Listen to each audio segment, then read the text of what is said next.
तो साथियों, अब हम सिंधु सभ्यता के प्रमुख स्थानों की बात करेंगे और देखेंगे कि इसको हम ट्रिक से कैसे याद कर सकते हैं।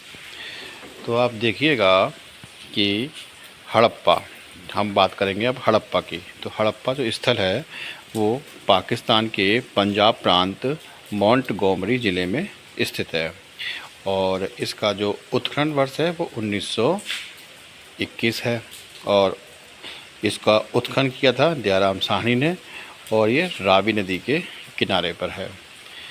इसको याद करने का एक ट्रिक ये है कि आप ऐसा सोचिए कि किसी ने आपका सब कुछ हड़प लिया, ठीक है, और आपको एक किस दे करके आप पर दया दिखा दी, ठीक है। तो इस तरह की आप कहानी सोचेंगे तो आपको ये याद हो जाएगा कि भाई आपका सब कुछ हड़प लिया लेकिन आपको एक किस दे दी, यानी 1921, और फिर आपको दया दिखा दी, ठीक है। तो उससे कुछ होगा आपका भला? कुछ नहीं होगा। तो ये तो थी हड़प्पा को याद करने की ट्रिक। नेक्स्ट है आपका मोहनजोदड़ो।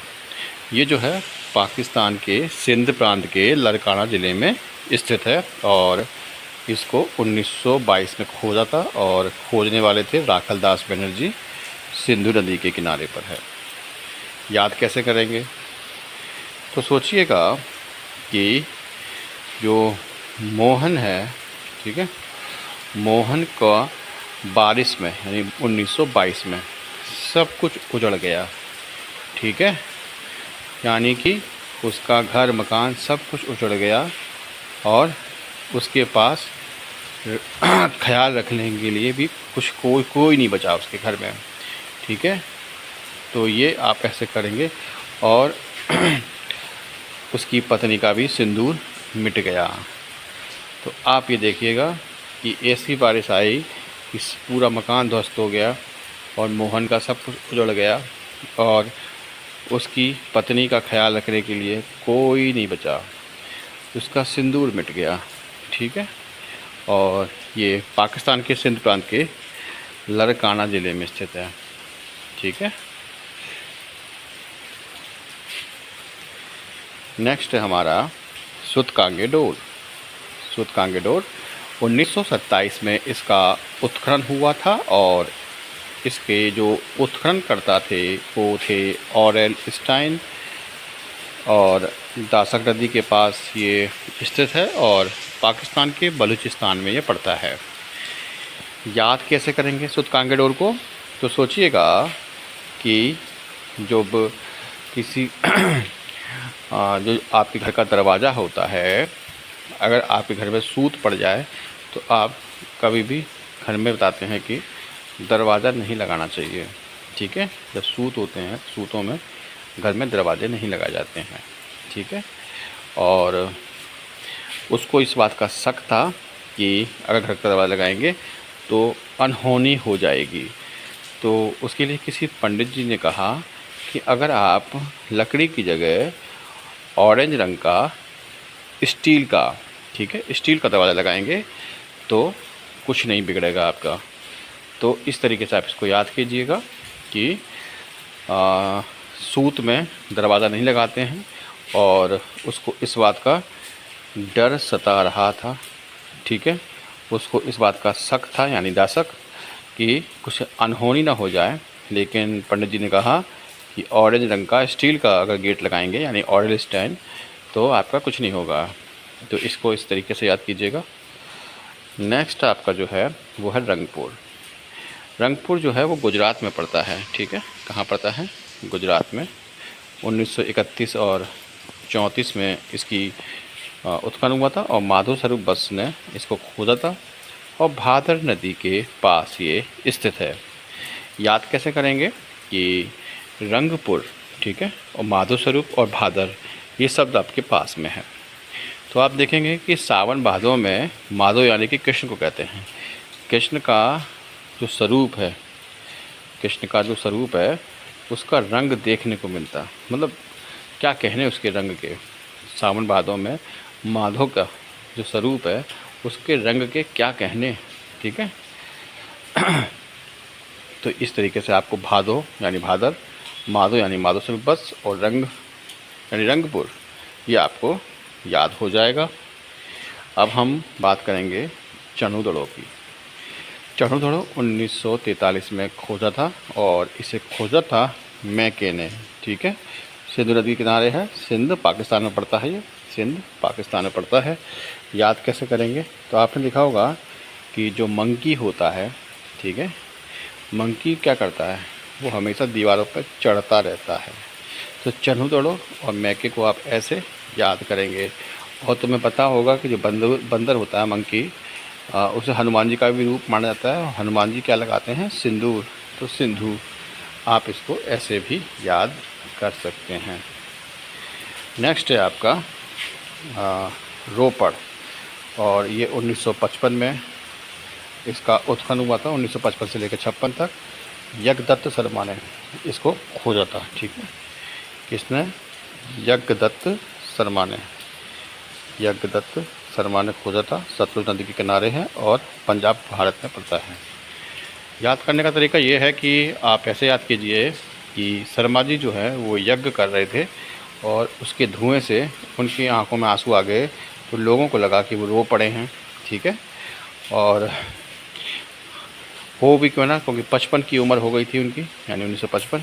और जब आंखें बूढ़ी हो जाती हैं तो आंखों में से आंसू निकल ही जाते हैं। तो इस तरीके से आप इसको याद करेंगे। ठीक है, बचपन की आंखें तो हैं नहीं, 55 की आंखें हैं। 55 यानी कि 55 वर्ष की आंखें हैं, तो आंखों में आंसू आ ही जाएगा। तो इसको याद कर सकते हैं ऐसे भी। तो दोस्तों नेक्स्ट है आपका कोट दीजी। ठीक है, कोट दीजी, और 1955-57 में से खोजा था और उत्खनन करता है फजल अहमद खां, और सिंधु नदी के पास में ये स्थित है और सिंध प्रांत के खैरपुर नगर में ये स्थित है। याद कैसे करेंगे कोट दीजी को? कि आप ऐसे सोचिएगा कि आपको किसी ने कोट उधार दे दिया था। ठीक है, और उसमें क्या हुआ कि वो जल गया। ठीक है, वो जल गया, और ये आप इस तरीके से याद कीजिएगा। तो ये तो हो गया कोट दीजी का। अब देखिए आलमगीरपुर। आलमगीरपुर 1958 में खोजा गया था और इसे यज्ञदत्त शर्मा ने खोजा था।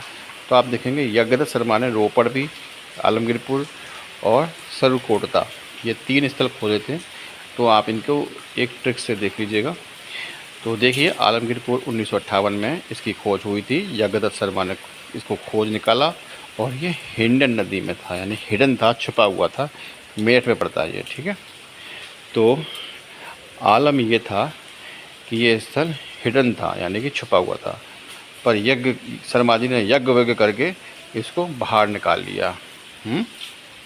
और इस तरीके से आप देखिएगा कि रोपड़ के बाद अगर किसी का नंबर आया था तो यज्ञ शर्मा ने आलमगीरपुर खोज निकाला था। तो यज्ञ शर्मा ने रोपड़ पंजाब में खोजा, फिर मेरठ में आकर के आलमगीरपुर खोज लिया 1958 में, यानी कि 55-56 तक वहाँ तक काम किया होगा। फिर 1-2 वर्ष बाद यहाँ आ गए मेरठ में, फिर उन्होंने आलमगीरपुर खोज लिया, और आगे चल के 72 में जाके सुरकोटता भी खोज लिया था। तो ये तो था आपका आलमगीरपुर। अब देखते हैं लोथल। ठीक है, 1955-62 में इसकी खुदाई चली और SR राव ने इसको खोजा था। ठीक है, SR राव ने, और घाघरा नदी के किनारे है, अहमदाबाद गुजरात में। तो साथियों इसको याद करने का ट्रिक ये है कि लोथल यानी कि हम कहते हैं ना ज़मीन को कहते हैं, थल यानी कि ज़मीन। ठीक है, और राव जानते हैं जो जिससे गुड़ बनता है, गन्ने के रस से जो गुड़ बनता है, और तो रस और गुड़ के बीच की स्थिति होती है राव। तो राव जो है वो क्या हुआ, एक लेडी जिसको राव को निकाल रही थी, तो पहले तो वो घाघरे पे गिरी और कुछ गिर गई लोथल यानी ज़मीन पर। ठीक है, तो इस तरीके से आप इसे याद कर सकते हैं कि लोथल और SR राव घाघरा। ठीक है, तो ये तो था लोथल का। अब याद करते हैं कालीबंगा। कालीबंगा को 1961 में खोज निकाला था BB लाल और BK थापड़ ने, और ये भी घाघरा नदी के पास में है, राजस्थान में जगह पड़ती है गंगानगर। ठीक है। राजस्थान में अगर आप देखेंगे मैप में तो गंगानगर जो है वो आपका बिल्कुल सटा हुआ है आपका पंजाब के ऊपर, यानी कि सबसे नॉर्थन जो पार्ट है राजस्थान का, उत्तरी भाग, वहाँ आपको गंगानगर दिखाई देगा। तो वहाँ ये स्थल स्थित है कालीबंगा। 1961 में खोज निकाला था। याद कैसे करेंगे? तो इधर देखेंगे कि काली को देख करके, समझे, काली जो थी गुस्से में लाल हो गई और उसको देख करके राक्षस कैसे होने लगे, थर थर काँपने लगे। ठीक है।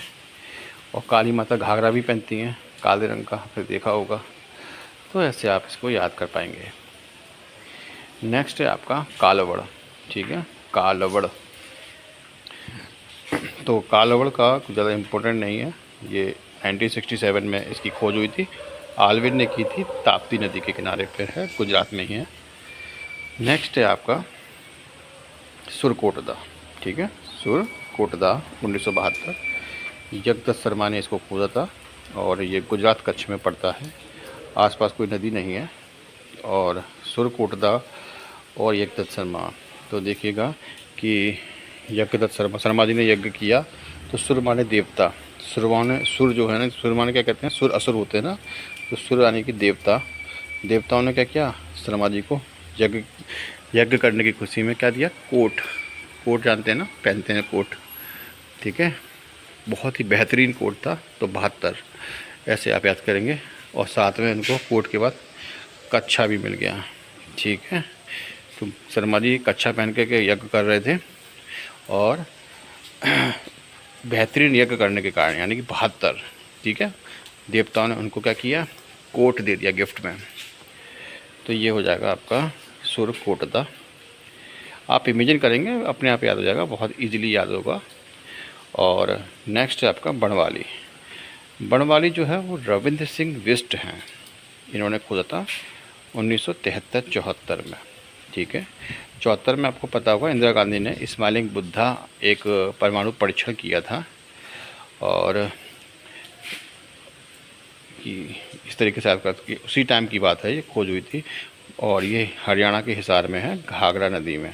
ठीक है, घाघरा नदी के किनारे स्थित है बनवाली। ठीक है, तो देखो घरवाली होगी तो घाघरा तो पहनेगी, चाहे बड़वाली हो चाहे घरवाली हो, घाघरा पहनेगी वो। ठीक है, और रविंद्र सिंह बिष्ट थे इसको खोजने वाले। तो साथियों, ये तो थे सिंधु सभ्यता के प्रमुख स्थान और उनकी ट्रिक। आपको कैसी लगी है? अगर आपको अच्छी लगी हो तो चैनल को सब्सक्राइब करें और इसका PDF मैं टेलीग्राम पर डाल दूँगा और आप वहाँ पर इसको डाउनलोड कर लीजिएगा और अपनी तैयारी बहुत ही शानदार तरीके से करते रहिएगा। कोई भी आवश्यकता होगी उसके लिए मैं आपके साथ हूँ। तो ठीक है, चैनल को सब्सक्राइब करें और अगला वीडियो देखें। नमस्कार, राधे राधे।